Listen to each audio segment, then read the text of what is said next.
I just saw a picture of myself, like with my hands in my pockets, on a boat going to Ireland with my family.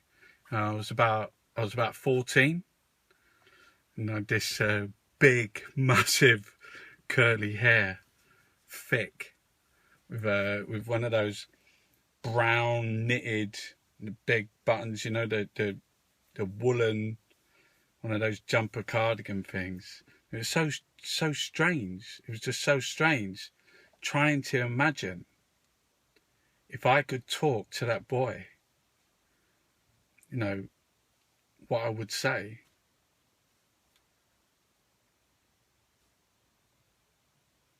Trying to imagine what I was thinking then. You know, I was under the Maudsley for about 8 years. I stayed in Wickham Park House twice. It was a drug detox unit on the Bethlem Royal Mental Hospital site. You know, it's got an incredible history. It's the oldest mental hospital in the world. It's like, when I was there, it was 750 years old. You know, and I remember the thing, you were so scared going there. You were so scared. You was making a massive commitment. You were saying, right, this is it. This is it. Because all those promises that you made at home, writing Monday, Tuesday, Wednesday, you know, buying a big bit of heroin and then divvying it up into different days. You would just use a little bit, you know, being on methadone, you know, try and lock yourself in, you know, all those times. This was it. This was it. You were going in. They wouldn't let you out. And, you know, and you would cluck. You know you were going there to cluck. You know you were going there to be sick. You know, it's awful. It's like you're going to die. You know, even you were clucking every day outside as well. You know, every single day it was part of the routine. Was feeling sick. Your whole body, the aches, the pains, the vomiting, the shitting. You know, but in the hospital there was no escape. You know, you had your legs up the wall. You know, you had nowhere to go. There was where you cook the food, you know, your bedroom, there was a games room, there was a common room. You know, you could take lefexidine for a couple of days, that would take the edge of it. Some people took what is it? Naltrexone. Remember that? Naltrexone. Jesus Christ, your whole system collapsed. Diarrhea. I remember this poor guy standing in the middle of the common room. You know, he was like a zombie, like a white ghost, and he had a towel. He was naked, and there was just shit running down his legs, and he was standing there, and there was a pulley. He was saying, "Get out!" Guess what happened in that common room? Guess what happened? One time, right? They had found a crack pipe. They found a crack pipe behind the toilet, and the people, the manager and the people that were working there came in. And they said, "Listen, right." We ain't having it on the streets of South London that you are taking drugs in here. And they got everyone in the common room. There's about 20 of us, and we was all sitting on all the armchairs. We're going out now. We're going out. You have to decide. You have to decide. You all get kicked out. Because it takes ages to get in here. No one wants to get kicked out. You all get kicked out, or the person who's responsible for that crack pipe owns up. I've told this story before. As all the staff leave and they shut the door, and everyone's whimpering, there's people with like those paper out things to be sick into, shaking, you know, the cold sweats, scared, terrified. And this guy stood up in the middle of the room, put his hand in his pocket, and pulled out a knife and said,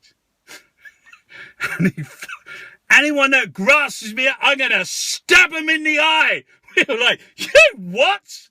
You're going to, no, let's out, help." And then when the staff came in, the managers come in, "Right, have you decided?" Everyone's running for the door to get out. Everyone's just running. Whoa! And then there was the incident with the ping pong balls, because there was a games room where they had like Monopoly with no money left. they had, they had like all the bits were missing from the drafts, but we could play we could play table tennis. We could play table tennis. But then all the balls, you was always looking for a ball, and then all the balls were gone. All the balls were gone. Everyone's saying, "What the fucking hell? Where's all the balls gone?" Someone had them, and they was lighting them. They were lighting the plastic and smoking the fumes. So when the ambulance come out to take them away, they'd been smoking plastic. Can you imagine that?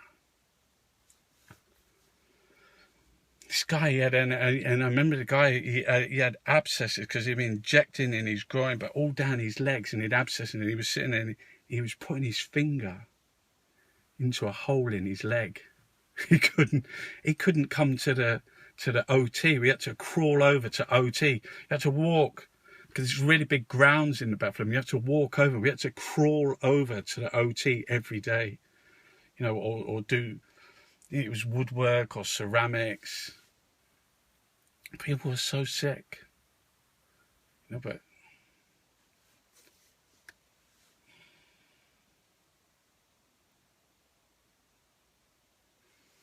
after that, I got taken into care by the local council. I think I was in my 30s. I was taken into care, and I was put into a place called Thurston House in Clapham Common, it was a really beautiful place. It's a big house. They'd done therapy there. I was always in the art room.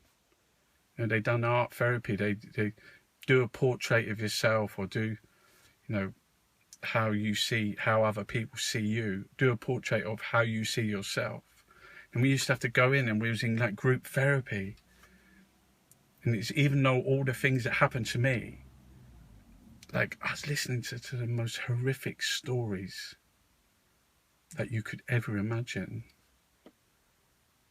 Every day I was in there for, I can't remember, 6-9 months.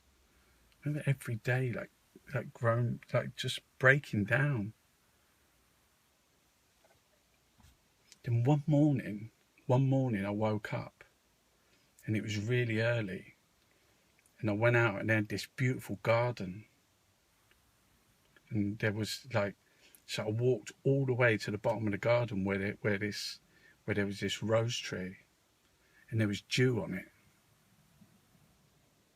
and I could see my reflection in the water bubbles on this rose.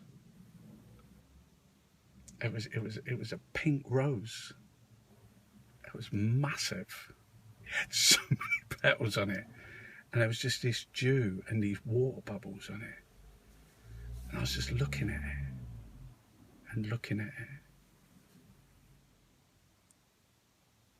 And I just slowly offered up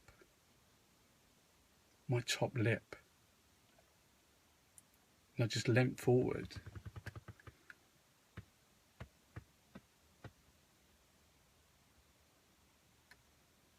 And I caught this tiny